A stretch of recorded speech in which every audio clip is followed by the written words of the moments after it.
है। आगे बढ़ेंगे अगली खबर की तरफ। मशरिक़-ए-वस्ता में हालात ठीक करने और ईरान और सऊदी अरब के बीच तनाज़े को ख़त्म करने के लिए पाकिस्तान के वज़ीर-ए-आज़म इमरान खान सामने आ गए हैं।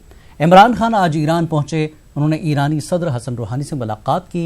इसके बाद वह सऊदी अरब का भी दौरा करेंगे। वो सालिसी की बुनियाद पर दोनों मुस्लिम ममालिक का दौरा कर रहे हैं। हाल ही में इमरान खान ने सलामती काउंसिल के इजलास में कहा था कि इनको वाशिंगटन और रियाज ने कहा था कि ईरान और सऊदी अरब के बीच सालिसी का काम करे।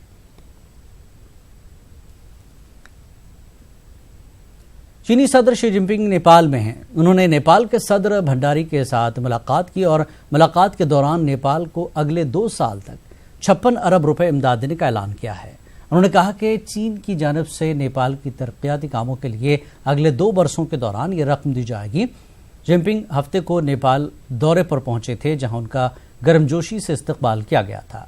चीन के सदर और नेपाल के सदर बद्रदेव भंडारी ने दोनों ममालिक के दरमियान 2 तरफ़ा ताल्लुकात को मजबूत करने और तरक्की और बाहमी शिराकत में ताउन करने पर इत्तेफाक ज़ाहिर किया।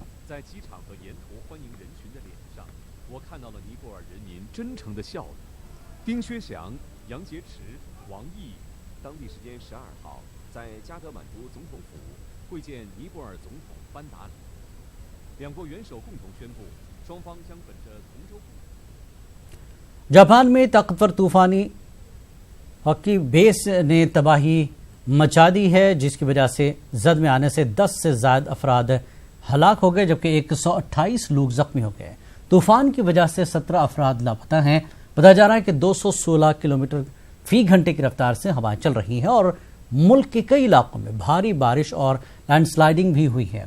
जापान हुकूमत ने हागी तूफान से निपटने के लिए पुख्ता इंतजाम किया है और काफी पहले एडवाइजरी जारी कर दी गई थी। तूफान के सिलसिले में पूरा मुल्क हाई अलर्ट पर है। खासतौर पर टोक्यो और 6 सूबों में बड़े पैमाने पर हाई अलर्ट जारी किया गया है।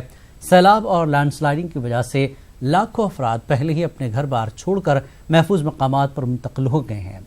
यह भी कहा जा रहा है कि यह अब तक का सबसे बड़ा तूफान हो सकता है।